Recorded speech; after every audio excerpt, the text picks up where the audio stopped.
왜, 손가락이 안 움직이는 거지? 객석에서 웅성거리는 소리가 들렸습니다. 뭐야, 연주가 멈췄어? 손이 이상해 보이는데. 아니야, 이럴 리 없어. 연습할 때는 멀쩡했잖아. 제발 움직여줘. 연주 도중 건반 위에서 굳어버린 손, 관객석의 웅성거림. 그녀에게 무슨 일이 일어난 걸까요? 잔잔한 클래식 피아노 선율이 흐릅니다. 콘서트홀, 무대 위, 나는 조명을 받으며 우아한 손짓으로 건반을 두드립니다. 저는 아말리아 로렌치입니다. 이탈리아에서 활동하는 피아니스트이며 유럽 여러 무대에서 연주하며 살아왔습니다. 음악은 제 전부였고 건반 위에서 손가락이 춤을 출 때 저는 가장 빛났습니다. 악보 없이도 완벽한 흐름을 만들어내는 순간 객석은 숨죽인 채 내 연주에 집중하고 있습니다. 어릴 때부터 피아노는 내 삶이었습니다. 건반 위를 뛰노는 손가락, 무대 위에서의 짜릿한 순간, 관객의 숨소리마저 조용해지는 이 마법 같은 시간. 그 모든 것이 나를 완성했습니다. 잠깐만요. 구독과 좋아요 잊지 않으셨죠? 여러분의 작은 관심이 큰 힘이 됩니다. 하지만 갑자기 손이 굳어버렸습니다. 다시 건반을 두드리려 했지만 손가락이 말을 듣지 않았습니다. 심장이 쿵 하고 내려앉았습니다. 내 손 왜 움직이지 않는 거지? 객석에서 웅성거리는 소리가 들렸습니다. 뭐야, 연주가 멈췄어? 손이 이상해 보여. 왜 손가락이 안 움직이는 거지? 아니야, 이럴 리 없어. 연습할 때는 멀쩡했잖아. 제발 움직여줘. 숨을 크게 들이마시고 다시 시도했지만 손가락이 딱딱하게 굳어 있었습니다. 이럴 리가 없었습니다. 나는 매일 연습했고 한치의 실수도 허용하지 않는 완벽주의자였습니다. 그런데 지금 내 손이 내 것이 아닌 것처럼 움직이지 않았습니다. 뇌가 경고음을 울렸습니다. 뭔가 잘못됐습니다. 그때 지휘자의 지팡이가 조용히 내려졌습니다. 쾅! 마치 내 인생이 한순간에 끝나는 소리 같았습니다. 며칠 뒤 나는 로마의 한 병원에 앉아 있었습니다. 창밖으로는 따뜻한 햇살이 비쳤고 창가에는 싱그러운 꽃이 놓여 있었습니다. 하지만 내게는 아무 의미도 없는 풍경이었습니다. 의사는 차트를 내려다보며 깊은 한숨을 내쉬었습니다. 아말리아, 검사 결과가 나왔습니다. 나는 이미 알고 있었습니다. 연주 도중 손이 굳어버린 날부터 밤을 새워가며 자료를 찾아봤습니다. 손의 감각 이상, 경련, 점점 심해지는 피로감. 하지만 아니길 바랐습니다. 제발 아니라고 말해달라고 속으로 되뇌었습니다. 근위축성 측사경화증의 예레스입니다. 흔히 루게릭병이라고 부르죠. 숨이 턱 막혔습니다. 모든 소리가 멀어지는 것 같았습니다. 피아노 선율을 잃어버린 것처럼 내 세상이 점점 무너지는 느낌이었습니다. 아시겠지만 ALS는 진행성 신경질환입니다. 아직 완치법이 없습니다. 의사의 말이 가슴을 후벼 팠습니다. 목이 타들어갔습니다. 의사는 차트를 넘기며 말을 이었습니다. 이 병이 진행되면 손과 발을 제대로 움직일 수 없게 됩니다. 그리고 최악의 경우 1년 안에 호흡도 어려워질 수 있습니다. 나는 의사를 바라보았습니다. 그의 눈빛에는 연민과 안타까움이 가득했습니다. 이 순간에도 나는 믿을 수 없었습니다. 거짓말이죠? 내 목소리는 떨렸습니다. 저는 피아니스트입니다. 손이 제 전부입니다. 의사는 조용히 고개를 저었습니다. 아무 말도 하지 않았습니다. 나는 병원을 나와 거리를 걸었습니다. 거리는 평소처럼 분주했습니다. 사람들은 웃고 떠들었고 커피를 마시는 사람들, 손을 잡고 걸어가는 연인들이 보였습니다. 세상은 그대로였습니다. 그런데 나만 멈춰버린 기분이었습니다. 휴대폰이 울렸습니다. 화면에는 언니라고 적혀 있었습니다. 받지 않으려 했습니다. 지금은 누구의 목소리도 듣고 싶지 않았습니다. 하지만 벨소리는 끊임없이 울렸고 결국 나는 전화를 받았습니다. 아말리아? 언니의 목소리는 여전히 따뜻했습니다. 나는 차마 대답하지 못했습니다. 숨을 삼키는 소리만 들렸습니다. 언니는 내 대답을 기다리지 않았습니다. 엄마한테 들었어. 내가 병원에 갔다고 하더라. 나는 눈을 감았습니다. 어머니가 결국 언니에게 이야기했구나. 하지만 병명까지 말했을까? 혹시 루게릭병이라고 했어? 나는 순간적으로 숨이 멎는 기분이 들었습니다. 어떻게 알았을까? 너랑 통화하기 전에 병원에도 전화해봤어. 담당 의사랑 직접 얘기하려 했는데 가족이라고 해도 자세한 정보는 줄 수 없다고 하더라. 하지만 언니는 잠시 말을 멈추었다가 낮은 목소리로 말을 이었습니다. 그냥 느낌이 왔어. 내가 그동안 보여줬던 증상들, 손이 점점 굳어가고 경련이 오고 피로감이 심해지는 것까지 신경질환 쪽이겠다고 생각했어. 그런데 병원에서도 확답을 피하길래 루게릭병일 수도 있겠다고 생각했어. 나는 아무 말도 할 수 없었습니다. 그냥 너한테 직접 듣고 싶었어. 하지만 내가 전화를 안 받으니까 기다릴 수가 없었어. 괜찮아. 말하지 않아도 돼. 다 알고 있어. 그 순간 참아왔던 눈물이 쏟아졌습니다. 나는 몰랐습니다. 이 전화 한 통이 내 운명을 바꿔놓을 줄은. 집으로 돌아온 후 나는 피아노 앞에 앉지 않았습니다. 아니, 앉을 수 없었습니다. 거실 구석에 자리 잡은 내 피아노는 여전히 그 자리에 있었지만 이제는 나와 상관없는 물건처럼 느껴졌습니다.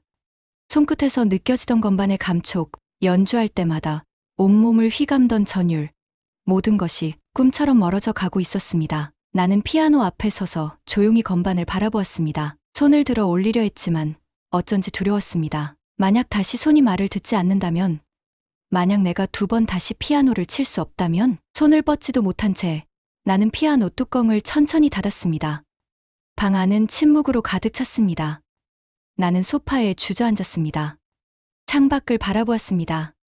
로마의 하늘은 여전히 푸르고 거리는 평소처럼 활기찼습니다.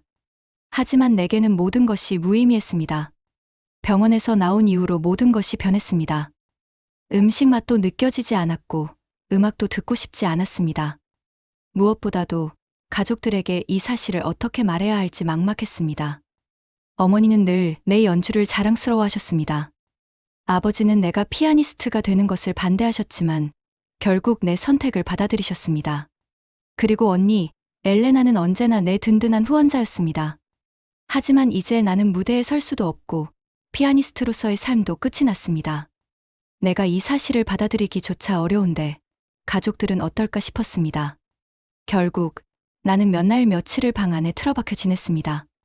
식사도 거의 하지 않았고 휴대폰도 꺼둔 채 침대 속에서 시간을 보냈습니다. 깨어 있어도 현실이 악몽 같았고 차라리 눈을 감고 있는 편이 나았습니다. 하지만 언니는 포기하지 않았습니다. 이틀째 연락이 없자 언니는 나 대신 어머니에게 전화를 걸었습니다. 그리고 그날 저녁 어머니가 내 방 문을 두드렸습니다. 아말리아, 문 좀 열어라. 나는 대답하지 않았습니다. 문 밖에서 어머니의 한숨 소리가 들렸습니다. 언니한테 내 소식 들었어. 우리 다 걱정하고 있다. 나는 여전히 아무 말도 하지 않았습니다. 그러자 어머니가 조용히 말을 이었습니다. 언니가 그러더라. 한국에 가보는 게 어떻겠냐고. 나는 그 말을 듣고 순간적으로 몸을 일으켰습니다. 뭐라고요? 언니가 말했어. 한국에서 신경재생 치료 연구가 활발하게 진행 중이라고. 아직 실험 단계인 것도 많지만 내가 가서 진단을 다시 받아보는 게 좋지 않겠냐고. 나는 코웃음을 쳤습니다. 이 병은 치료법이 없어요. 의사도 그랬다고요. 그냥 진행될 뿐이라고. 하지만 혹시 모르잖니? 나는 어머니를 바라보았습니다. 그녀의 눈빛은 간절했습니다. 언니 남편의 누나가 한국에서 신경과 전문의로 일하고 있다고 하더라. 내 증상을 자세히 말해줬는데 혹시 오진일 수도 있다고 했어. 오진? 나는 한순간 가슴이 두근거렸습니다. 하지만 곧 고개를 저었습니다. 설마요. 로마에서 가장 유명한 병원에서 진단을 받았어요. MRI도 찍고 온갖 검사를 다 했는데 그게 틀렸을 리 없잖아요. 그래도 가보자, 아말리아. 어머니가 내 손을 꼭 잡았습니다. 나는 내가 포기하지 않았으면 좋겠다. 나는 아무 말도 하지 못한 채 손을 내려다보았습니다. 여전히 경련이 오고 있었고 손끝은 점점 무뎌지고 있었습니다. 이대로 가만히 있으면 정말 피아노를 칠 수 없게 될지도 모른다는 생각이 들었습니다. 하지만 정말 한국에 가는 게 맞을까 싶었습니다. 어머니와의 대화 이후에도 나는 쉽게 결정을 내릴 수 없었습니다. 침대에 누워 천장을 바라보며 생각했습니다. 한국으로 가야 할까? 하지만 이미 ALS 진단을 받았는데 그게 오진일 가능성이 얼마나 될까? 괜한 희망을 품었다가 실망만 더 커지는 것은 아닐까? 그럼에도 불구하고 내 안에서는 작은 목소리가 계속해서 되뇌고 있었습니다. 혹시 모른다. 혹시라도 아주 작은 가능성이라도 있다면? 이틀 동안 아무것도 하지 않은 채 고민만 했습니다. 가방을 싸지도 않았고 비행기 표를 예매하지도 않았습니다. 그저 침대에 누워 시간만 흘려보냈습니다.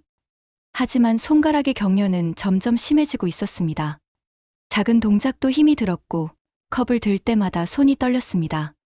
피아노를 치는 것은커녕 일상생활도 어려워지는 것이 느껴졌습니다.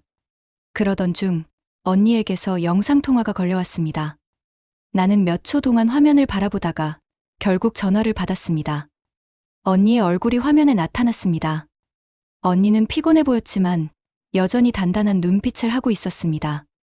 아말리아, 나는 아무 말도 하지 않았습니다. 언니는 한숨을 쉬었습니다. 너 한국에 안 올 거야? 나는 피식 웃었습니다. 벌써 소식 들었구나. 그럼 엄마가 내 상태를 걱정하셔서 나한테 연락하셨거든. 나는 침대에서 몸을 일으켰습니다.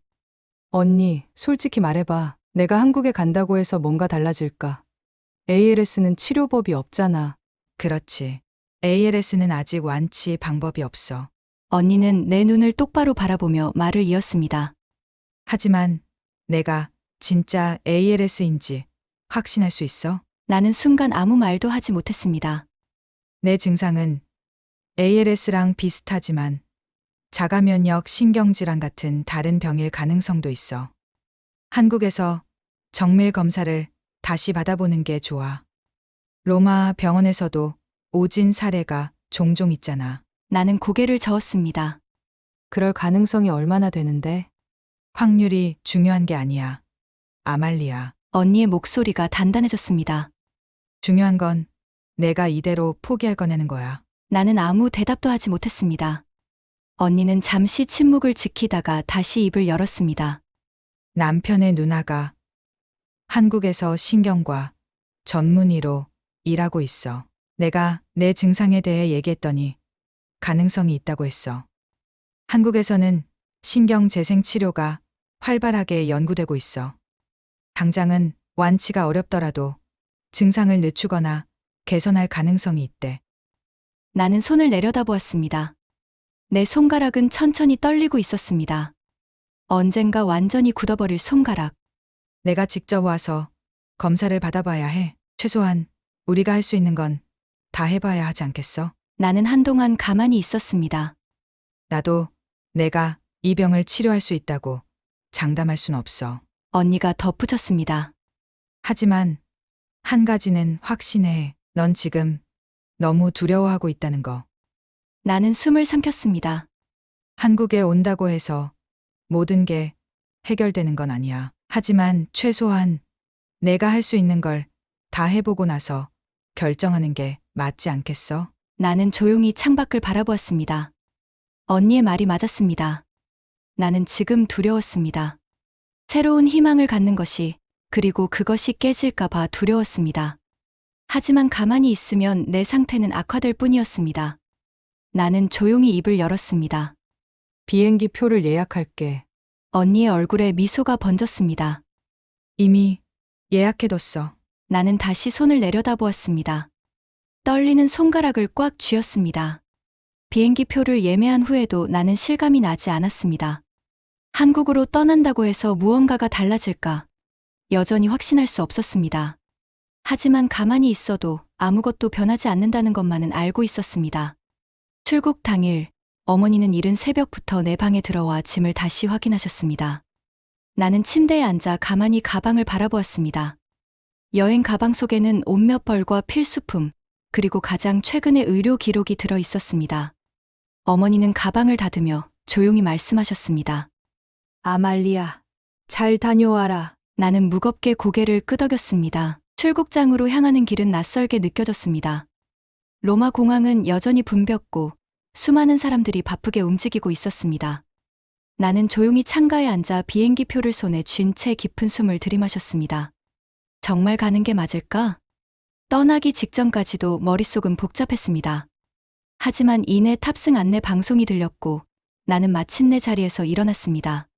비행기에 올라 자리에 앉고 나서야 긴장이 풀리기 시작했습니다. 하지만 마음 한구석에서는 여전히 불안감이 맴돌고 있었습니다. 창밖을 바라보며 문득 내가 다시 피아노를 칠 수 있을까 생각했습니다. 그렇게 14시간의 긴 비행이 시작되었습니다. 처음 몇 시간 동안은 잠을 이루지 못했습니다.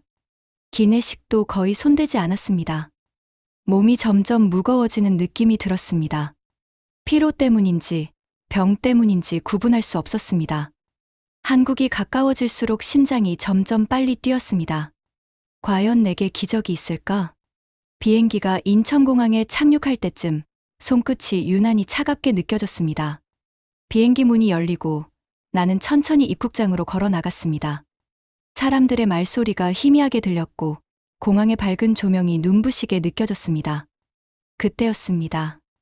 눈앞이 흐려지기 시작했습니다. 순간 다리의 힘이 풀렸습니다. 균형을 잃고 앞으로 휘청거렸습니다. 정신을 붙잡으려 했지만 온몸이 점점 무거워졌습니다. 그 순간 누군가 내 이름을 부르는 소리가 들렸습니다. 아말리아, 언니였습니다. 언니의 얼굴이 보이는 듯했지만 시야는 점점 더 흐려졌습니다. 몸이 바닥으로 무너지는 느낌이 들었습니다. 그와 동시에 어딘가에서 다급한 발소리와 목소리가 들려왔습니다. 암흑이 오고 내가 깨어있는 건지, 의식을 차린 건지 시간의 흐름을 알 수가 없었습니다. 말소리가 들렸습니다. 환자가 의식이 있습니다.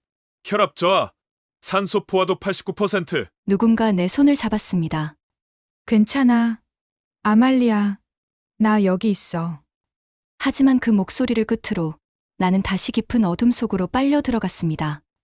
눈을 떴을 때 머리 위로 강한 조명이 비추고 있었습니다. 차가운 공기가 피부를 스쳤고 삐삐하는 기계음이 희미하게 들려왔습니다. 아말리아, 들려? 희미하게 언니의 목소리가 들렸습니다. 고개를 돌리려 했지만 목이 뻣뻣해서 움직일 수 없었습니다. 겨우 시선을 돌리자 언니가 내 손을 꼭 잡고 있었습니다. 여기 어디야? 내 목소리는 너무 작고 힘이 없었습니다. 언니는 눈물을 삼키며 대답했습니다.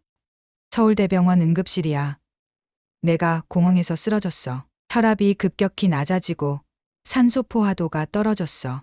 나는 천천히 숨을 들이마셨습니다. 폐가 쪼그라드는 느낌이 들었지만 숨을 쉴 수 있었습니다. 하지만 여전히 몸은 무거웠고 손끝은 저린 느낌이었습니다. 그때 문이 열리면서 흰 가운을 입은 남성이 들어왔습니다. 중년의 의사였고 그 뒤로 간호사들이 따라 들어왔습니다. 언니는 자리에서 일어나 공손하게 인사했습니다. 교수님, 동생이 깨어났습니다. 의사는 내 상태를 확인하며 차트를 넘겼습니다. 그리고 조용히 말을 이었습니다. 아말리아 씨, 다행히 위급한 상황은 넘겼습니다. 하지만 우리가 추가적인 검사를 진행한 결과 한 가지 중요한 사실을 발견했습니다. 나는 의사를 바라보았습니다. 당신은 ALS가 아닙니다. 그 말이 무슨 뜻인지 이해하는데 몇 초가 걸렸습니다. 뭐라고요? 로마 병원에서 ALS로 오진했을 가능성이 매우 높습니다. 숨이 턱 막혔습니다. 그러면 저는 루게릭병이 아니라는 건가요? 의사는 조심스럽게 고개를 끄덕였습니다.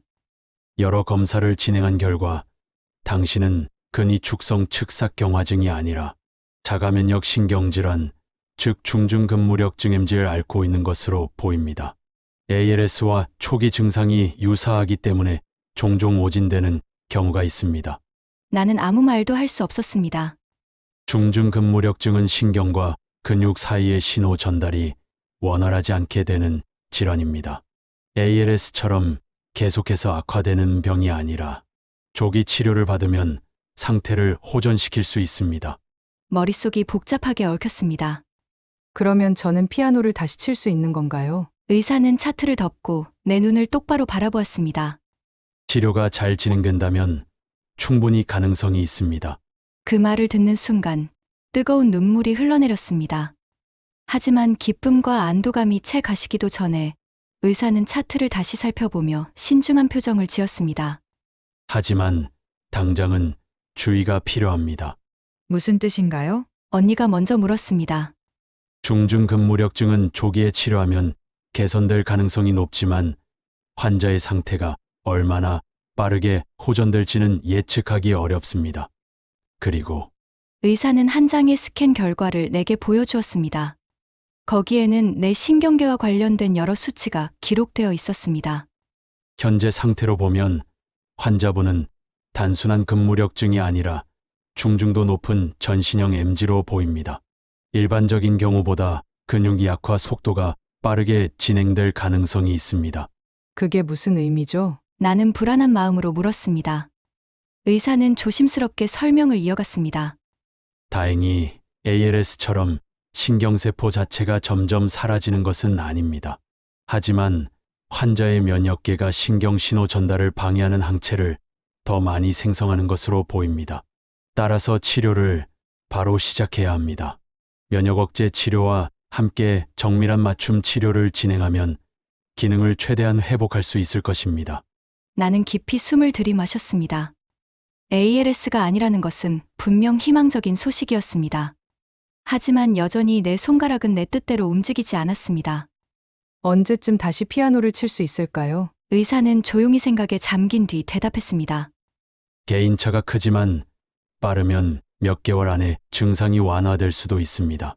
하지만 완전한 회복을 위해서는 꾸준한 치료와 재활이 필요할 것입니다. 나는 그 말을 곱씹으며 손을 바라보았습니다. 경련이 아직도 남아 있었습니다. 하지만 이제는 알 수 있었습니다. 이 손이 완전히 멈추는 것이 아니라 다시 움직일 가능성이 있다는 것을. 언니가 내 손을 꼭 잡았습니다. 잘 왔어. 아말리아. 나는 눈물을 닦으며 힘없이 웃었습니다. 정말 잘 온 걸까? 언니는 단호하게 고개를 끄덕였습니다. 응. 여기서 새로운 시작을 하면 돼. 병실 창문 너머로 서울의 밤하늘이 보였습니다. 멀리 보이는 고층 빌딩의 불빛들이 도시를 수놓고 있었습니다. 낮에는 병원 복도를 지나다니는 사람들, 연구에 몰두하는 의료진들, 치료를 받는 환자들로 분주했지만 밤이 되면 이곳도 고요해졌습니다. 나는 창가에 앉아 손가락을 천천히 움직여 보았습니다. 처음 한국에 도착했을 때는 마지막 희망에 매달리는 기분이었습니다. 하지만 이제는 달랐습니다. 내 몸은 분명 조금씩 변하고 있었습니다. 여전히 손끝이 저리고 긴장하면 경련이 오기도 했지만 적어도 손을 움직일 수 있었습니다. 그리고 문득 가슴이 벅차올랐습니다. 언니, 있잖아. 나는 천천히 창밖을 바라보았습니다. 이제야 알 것 같아. 내가 왜 한국에 와야 했는지. 처음에는 그저 언니의 강요 때문이었습니다. 엄마의 설득 때문이었습니다. 막연한 기대 때문이었습니다. 하지만 이제는 달랐습니다. 이곳에서 나는 다시 살아갈 이유를 찾았습니다.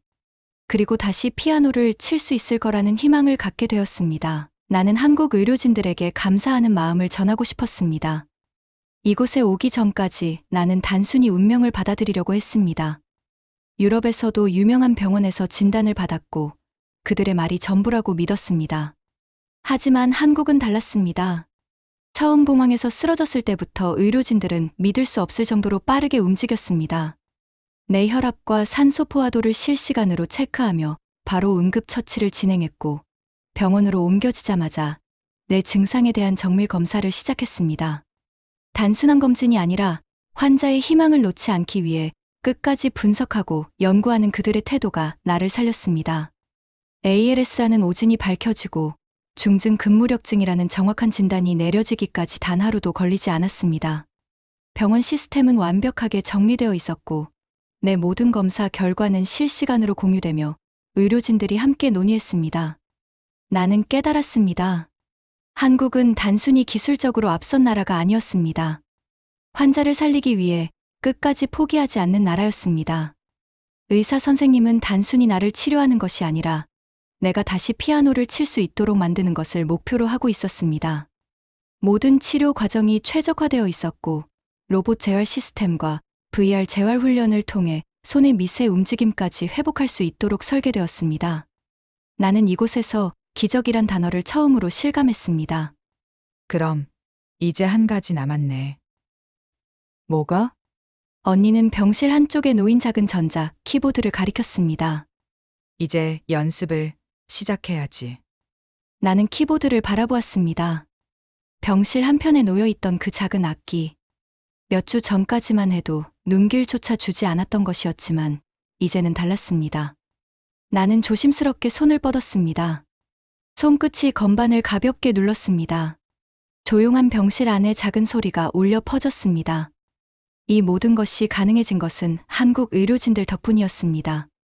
그들이 아니었다면 나는 여전히 절망 속에서 스스로를 포기한 채 하루하루를 보내고 있었을 것입니다. 하지만 이제는 아닙니다. 나는 다시 피아노를 칠 수 있습니다.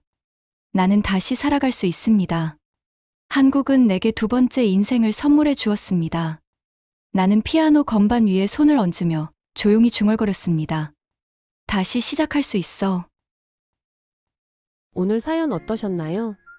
오늘 사연이 마음에 드셨다면 좋아요와 구독, 알림 설정도 꼭 부탁드립니다. 저는 다음에 더 좋은 사연으로 찾아오겠습니다. 감사합니다. 여러분 항상 행복하세요. 오늘도 빛나는 당신과 함께 공감시 감동 공감